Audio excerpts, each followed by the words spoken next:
400 குறுந்தொகையை வேறு சில பிற்கால நூல்களோடு ஒப்பிடக்கூடிய ஆராய்ச்சி. இந்த ஆராய்ச்சி புறநானூறு அல்லது குறுந்தொகையோடு நிற்காமல் புறநானூறு அல்லது குறுந்தொகைக்கு பின்னால் வந்த இலக்கியங்களோடு அதை ஒப்பிட்டு அந்த ஒப்பிடும் அந்த ஆய்வின் மூலமாக வருகின்ற கருத்துக்களை கூறக்கூடியது. இது இரண்டாவது வகையான ஆராய்ச்சி. மூன்றாவது வகையான ஆராய்ச்சி அதே புறநானூறு அல்லது குறுந்தொகையை எடுத்துக்கொண்டு அதில் கூறப்பட்டுள்ள மன்னர்கள் அல்லது அதில் கூறப்பட்டுள்ள சமுதாயம் என்றவைகளை எந்த நூற்றாண்டில் வைக்க வேண்டுமோ அந்த நூற்றாண்டில் வைத்து வரலாற்று முறையில் இந்த குறுந்தொகை அல்லது புறநானூறு இவைகளின் அடிப்படையில் எழுதக்கூடிய ஆய்வு கட்டுரைகள் அல்லது ஆய்வு நூல்கள். இது வரலாற்றின் அடிப்படையிலே அமையப்பட்டது. இத்தகைய ஒரு ஆராய்ச்சி செய்ய வேண்டுமென்றால் குறுந்தொகை அல்லது புறநானூறு என்ற தொகைகளுக்கு முன்னால் இருக்கக்கூடிய காலமும் பின்னால் இருக்கக்கூடிய காலமும் நல்ல முறையில் அறிந்திருக்க வேண்டும்.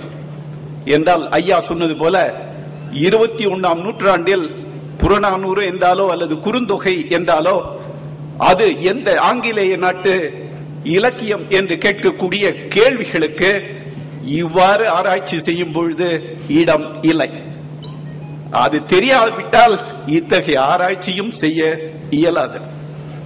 இது மூன்றாவது வகையான ஆராய்ச்சி. நான்காவது வகையான ஆராய்ச்சி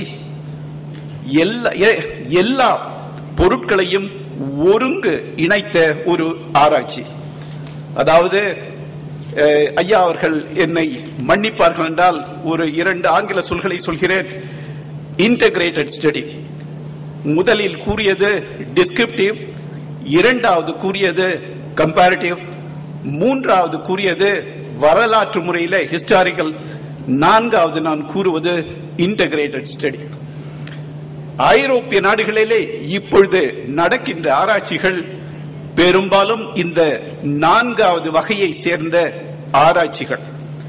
அதாவது ஏதாவது ஒரு நூற்றாண்டை எடுத்துக்கொண்டு உதாரணமாக 10 அல்லது 11ஆம் நூற்றாண்டு, தமிழ் வரலாற்றிலே 10 அல்லது 11ஆம் நூற்றாண்டை எடுத்துக்கொண்டு அந்த நூற்றாண்டில் நடந்திருக்கக்கூடிய எல்லா செய்திகளையும் எடுத்துக்கொண்டு, எடுத்துக்காட்டாக மன்னர்கள், இலக்கியங்கள், இலக்கணங்கள், உரையாசிரிகள், ஆவணங்கள், கல்வெட்டுகள், வெளிநாட்டார் குறிப்புகள், சமயங்கள், கடவுள்கள், கலை, பண்பாடு, நம்பிக்கைகள் போன்ற அனைத்தையும் உட்கொண்ட ஆராய்ச்சி. பல துறைகளைச் சேர்ந்த ஆராய்ச்சி வல்லுநர்கள் ஒருங்கு இணைந்து மேற்கொண்டு செய்யும் ஆராய்ச்சி இது. மேலை நாடுகளில் நடக்கின்றவைகள் எல்லாம் நல்லவைகள் என்று எனக்கு சொல்ல இயலாது. ஆனால் இருந்தாலும் அங்கே என்ன நடக்கின்றது என்பதை அறிந்திருக்க வேண்டியது நம்முடைய ஒரு கடமையுமாகும். நல்லதானால் ஏற்றுக்கொள்ளலாம், இல்லை என்றால் தள்ளியும் விடலாம்.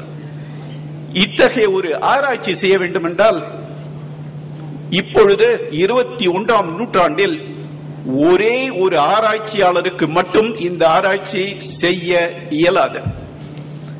நான் இப்பொழுது கூறிய பல துறைகளிலே இருக்கக்கூடிய பல ஆராய்ச்சியாளர்கள் ஒன்று சேர்ந்து நடத்தக்கூடிய ஆராய்ச்சி இது.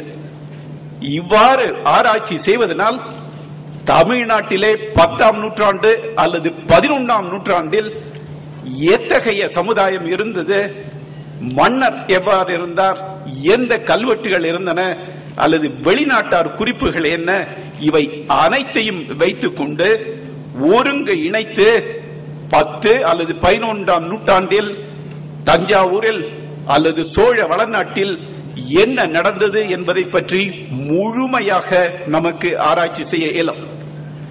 இத்தகைய ஆராய்ச்சிகள் இந்த மேலை நாடுகளில் பொதுவாக நான் வசிக்கின்ற அந்த ஹாலண்டில் நடக்கின்றது.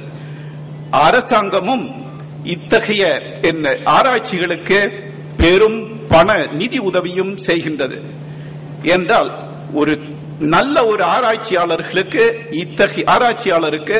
இந்த தலைப்பின் கீழ் பெரிய ஒரு நிதி உதவி கிடைக்கும் பொழுது அவருக்கு கீழே பல மாணவர்களையும் இந்த ஆராய்ச்சியில் உட்கொள்ள முடியும். அதே போல வேறு பல பல்கலைக்கழகத்தில் இருக்கின்ற நல்ல வல்லுநர்களையும் இதில் சேர்க்க இயலும்.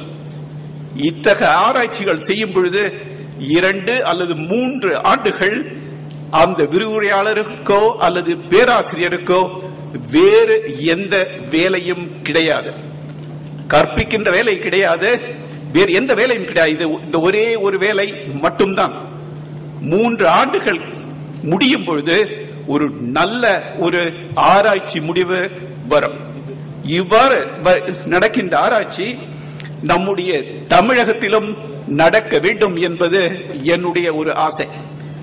அதாவது ஒரே ஒரு ஆராய்ச்சியாளர் சோழர் வரலாற்றை எழுதுவதற்கு பதிலாக அல்லது ஒரே ஒரு ஆராய்ச்சியாளர் பெரிய கோவிலை பற்றி எழுதுவதற்கு பதிலாக அல்லது ஒரே ஒரு ஆராய்ச்சியாளர் கல்வெட்டை பற்றி எழுதுவதற்கு பதிலாக ஒரு ஏறக்குறைய 8, 9 அல்லது 10 ஆராய்ச்சியாளர்கள் ஒன்றிணைந்து 2 அல்லது 3 ஆண்டுகள் ஒவ்வொருவருக்கும் இருக்கக்கூடிய அத்துறையிலே ஆராய்ச்சிகள் செய்து எல்லா முடிவுகளையும் ஒன்று சேர்த்து வெளியிடும் பொழுது நம்முடைய தமிழகத்தின் பெருமை நல்ல முறையிலே நமக்கு அறிய முடியும்.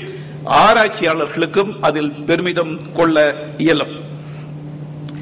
நான் இவ்வாறு கூற காரணம் என்னென்றால், ஐரோப்பிய நாட்டில் பொதுவாக நான் இருந்த லெய்டன் பல்கலைக்கழகத்தில் நடக்கின்ற ஆராய்ச்சி ஏறக்குறைய 20ஆம் நூற்றாண்டின் கடைசி 19ஆம் நூற்றாண்டுகளில் நடந்த ஆராய்ச்சிகள் இத்தகைய ஆராய்ச்சிகள். ஆனால் இத்தகைய ஆராய்ச்சிகளுக்கு 8, 9, 10 ஆராய்ச்சியாளர்கள் சேர்ந்து இந்த ஆராய்ச்சியை செய்யவில்லை.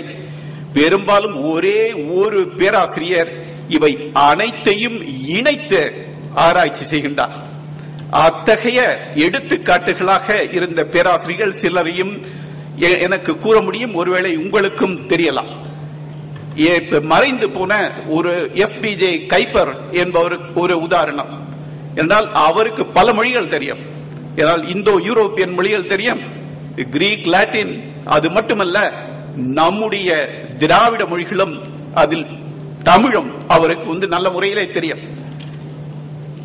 வடமொழியில் இருந்த பல சிக்கல்களை தீர்க்க அல்லது இந்தோ ஐரோப்பிய மொழிகளில் இருக்கக்கூடிய பல சிக்கல்களை தீர்க்க அவர் தமிழைத்தான் நோக்கி வந்தார். தமிழில் இருக்கக்கூடிய சில அமைப்புகளினுடைய அடிப்படையில் அவர் ரிக்வேதத்திற்கு சில சிக்கல்களை தீர்க்கும் முடிவுகளை கூறினார். இது ஒரே ஒரு மொழி குடும்பத்தை மட்டும் அறிந்த ஆராய்ச்சி வல்லுநர்களுக்கு செய்ய இயலாத. அது மட்டுமல்ல, அவருக்கு பல துறைகளிலே நல்ல அறிவு இருந்தது.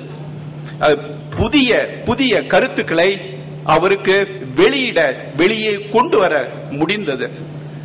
அவ்வாறு அவர் ஆராய்ச்சி செய்யும் பொழுது சில வேளைகளில் மற்றுள்ள ஆராய்ச்சியாளர்களையும் அதில் சேர்த்து கொண்டு ஆராய்ச்சி செய்வது அவருடைய வழக்கம். ஆனால் இதை போன்ற ஆராய்ச்சிகள் இப்பொழுது நம்முடைய நாடுகளிலும் நடக்க வேண்டும். நான் 2 எடுத்துக்காட்டுகளை நான் கூறுகின்றேன். ஒன்று, ராஜராஜனுடைய காலத்தில் ராஜேந்திர சோழனுடைய